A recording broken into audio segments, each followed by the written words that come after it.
Okay, so I have not been here for a very long time. I have had, oh my gosh, I can't even talk anymore.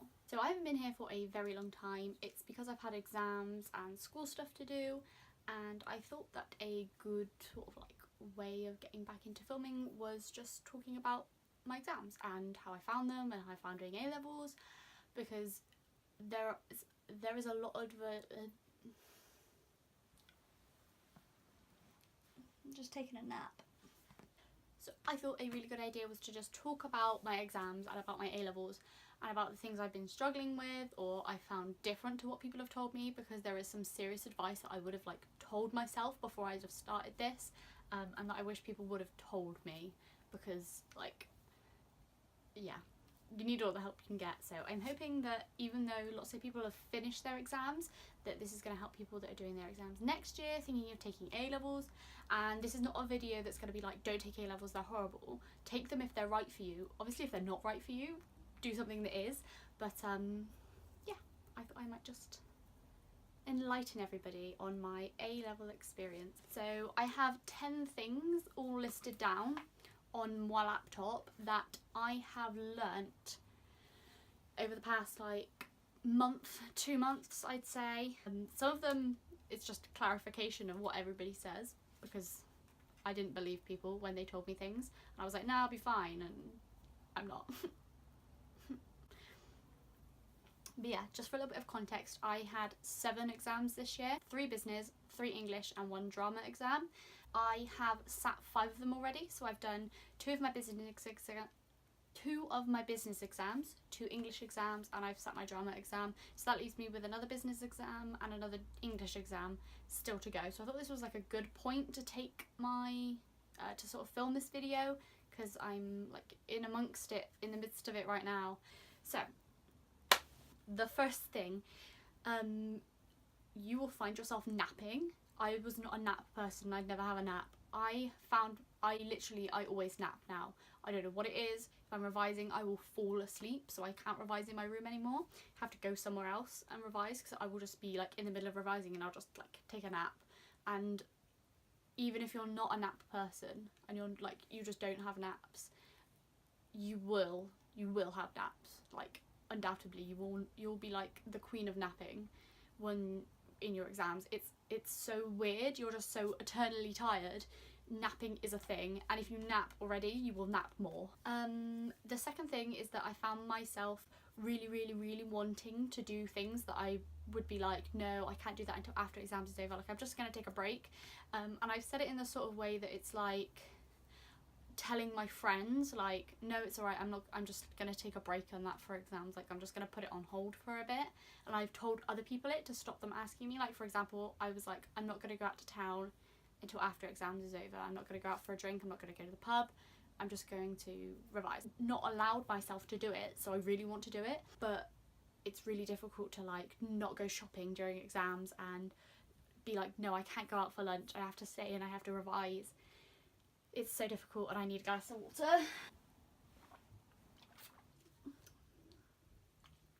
The third thing is, your room gets really messy.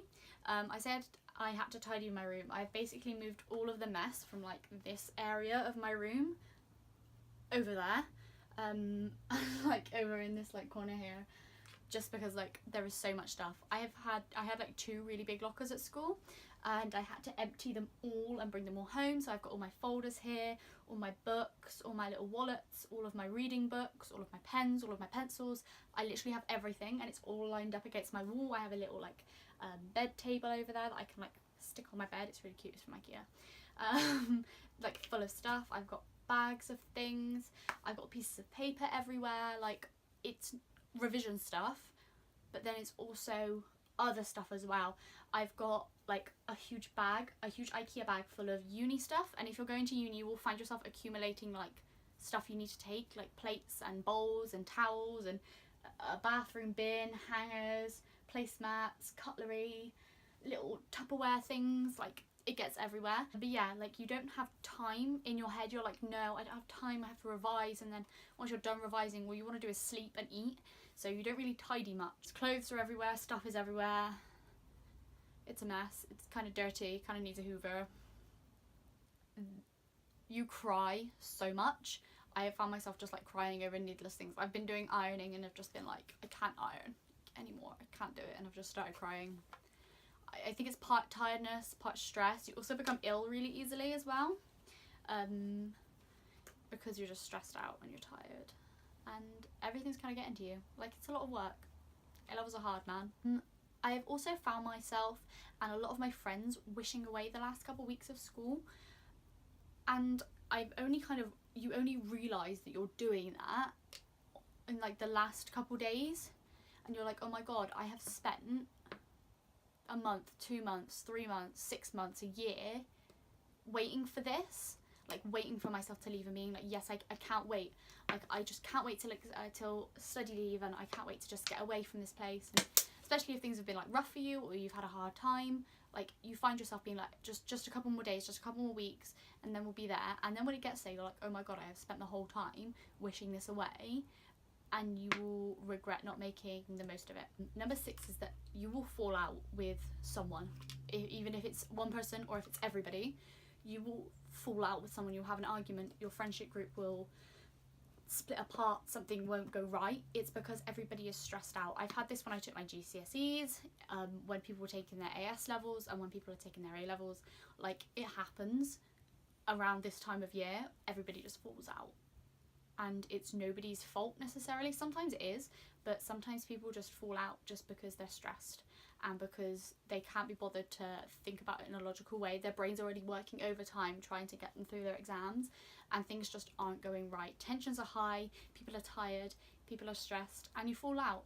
And you know what? It's not the end of the world, because you can just sort of just go. I'm going to uni in September, so I kind of get to escape down to the depths of Cornwall, which is really nice. And if you're not going to university, you'll meet new people doing whatever it is you're doing. This one I've noticed only in like the last couple of days. You will get to a point before your exams, and this happens in like mocks as well, and you're like, you know what, if I don't know it now, I'm not going to know it at all, and you'll just stop revising. And that is the best thing to do. Seriously, like at 1 in the morning the night before your exam, if you don't know it by then, you're not going to know it. And that's okay, because there needs to be a point where you need to stop revising, because cramming it all in at the last minute isn't going to help. It's going to stress you out, and it's going to overwhelm your brain, and you're going to forget the stuff that you do know and you've known for a long time. You will also notice that just before an exam, phrases like, I really hope that grain boundaries are really low, and what did you get for that question, are really, really common. I think I've said, I really hope the grain boundary is going to be low before every exam I have sat this year, at least 12 times. Like, and I really did hope the grade boundaries were low. It's also really not satisfying taking your exams at all.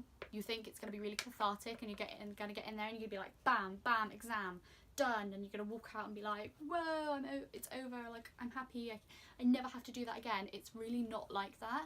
It is one of the most disappointing feelings I have had in my life walking out of my A-levels.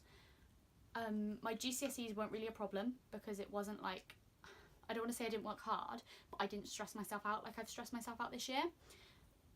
It's so unfulfilling walking out of that exam hall. There's no other ways to explain it. You've been working really, really hard for 2 years, and you know so much, and you walk in, especially for like English, there is so much you need to know, and you walk into that exam and you answer one question on this huge text you've been studying for 2 years. I have worked so hard for 2 years, and I know so much, and that exam does not reflect that at all. It's really, really like, I knew so much more than I got to write in that exam. And I hate to say it, but that's just how it is. Number 10 is that you find yourself treating yourself way too much. I've had 3 days of exams, so I had 2 on one day, 2 on another day, and 1 on yesterday. And every night I was like, oh, I'm just going to treat myself. I'm just going to go to McDonald's and get a McFlurry. I love McFlurries. And every time I've gone and got a McFlurry, and I'm like, I'm not even ashamed. After every exam, I've been like, yeah, you know what, we'll just get a McFlurry. And I've gone and got a McFlurry. It's been great. I've also bought myself these peonies, which are gorgeous. Like, look at them. They're peng. I've also ordered myself a new tripod. Hooray, hooray. That should be coming soon. I've been looking at booking holidays, I've been looking at camping, I've been organising things with my friends. I don't have the money for this, but we're doing it anyway, because treat yourself. that is my 10 things that I have learnt. I hope they've helped you and not necessarily like persuaded or dissuaded you from doing A-levels. I just hope they've kind of informed you, because I wish I would have known these things before going into my exams. Also, if you guys do English literature with WJEC, business with like anything, because business is business, and or drama and theatre studies with AQA, then please comment down below, because I have kept all of my revision stuff, and I'm thinking of maybe like making just like a blog page, or just scanning all the stuff in or photographing it and just putting it online, because it's the sort of thing that I would have really wanted when I started my A-levels. It's really useful even if you're making your own revision resources as well, which I highly recommend. That is everything that I've learned from doing my A-levels, and it has been a crazy ride, and like I said, I do have 2 still left, but then it's summer and it's prom and I'm going to uni and it's going to be great, so just, oh well, it'll be fine, it'll be fine, it'll be fine. It'll be fine. I hope you enjoyed that video, guys. If you have any other questions about A-levels, please pop them down below and I will answer them, as well as any like requests for my revision stuff. Other than that, I will hopefully be filming more often now that I've finished my exams, so do subscribe for some more lovely videos, and I will see you at some point in another video. Adios!